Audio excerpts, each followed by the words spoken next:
बंधू आणि भगिनींनो, मी आज तुमच्यासाठी एक नवीन सुविचार व विचार घेऊन आलेलो. तो सुविचार व विचार पूर्णतः ऐकावा. आवडल्यास लाईक करावा, शेअर करावा आणि माझ्या अनमोल विचार मंच या यूट्यूब चॅनलला सबस्क्राईब सुद्धा करावा. बंधू आणि भगिनींनो, तुमच्या एखाद्या कार्यात तुम्ही यश मिळवले, त्या कार्यात तुमच्या यशाला म्हणजे तुम्हाला तुमच्या कष्टाला जास्त किंमत असते बांधवांनो. एखाद्या माणसाने एखाद्या कार्यात यश मिळवले तर त्या माणसापेक्षा त्याच्या यशाला जास्त किंमत असते बांधवांनो. उदाहरणार्थ, एका गावामध्ये एक तरुण होता. तो स्पर्धा परीक्षेची तयारी करत होता. म्हणजे MPSC, UPSC किंवा तलाठी या कुठेही जागा निघो, तो अशी भरपूर अशी तयारी करत होता. त्याची ती तयारी चालू होती. गरीब होता, परंतु तो काबाड कष्ट करत होता. काबाड कष्ट करत होता. काबाड कष्ट करत असताना म्हणजे काबाड कष्ट करत होता म्हणजे शेतीमालाचंही काम करत होता आणि जागा निघाला की फॉर्म भरायचा, दिवसभर शेतात काम करायचं आणि संध्याकाळी अभ्यास करायचा. असं करता करता सगळं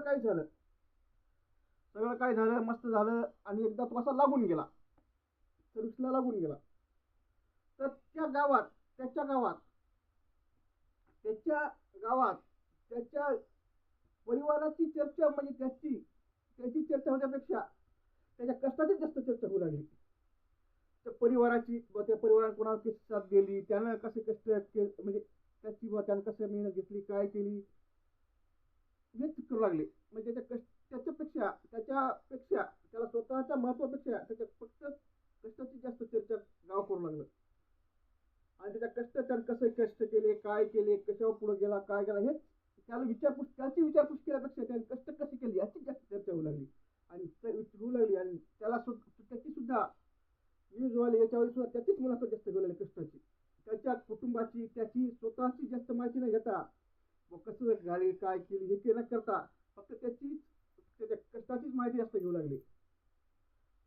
त्याच्या कुटुंबाची माहिती न घेता फक्त त्याच्या कष्टाची जास्त माहिती घेऊ लागली. त्यांनी कसे कष्ट केले, काय केले, कसे मिळवलं, काय झालं, हीच जास्त माहिती घेऊ लागली.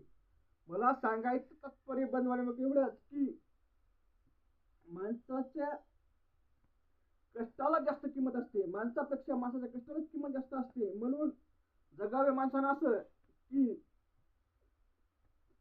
मरावे परंतु किती रुपये उरावे, असं म्हणतात तसं माणसानं करावे. म्हणजे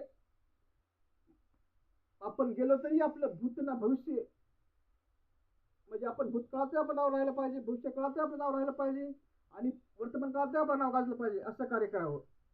एवढं काय सांगत बघांनो, माझा व्हिडिओ आवडल्यास लाईक करा, शेअर करा आणि सबस्क्राईब करा. असं म्हणून तुमचं कामाचं नाही, तर तुमच्या मित्राच्या, मैत्रीच्या, नातेवाईकाच्या कोणालाही काम असतं त्यांना शेअर करा आणि त्याला सुद्धा लाईक सबस्क्राईब करा सांगा. म्हणजे असे चांगले व्हिडिओ तुमच्यापर्यंत आले, त्यांच्यापर्यंत जातील आणि भविष्यात कुठं ना कुठं माझा व्हिडिओ तुमच्या आणि त्यात सुद्धा काम पडेल.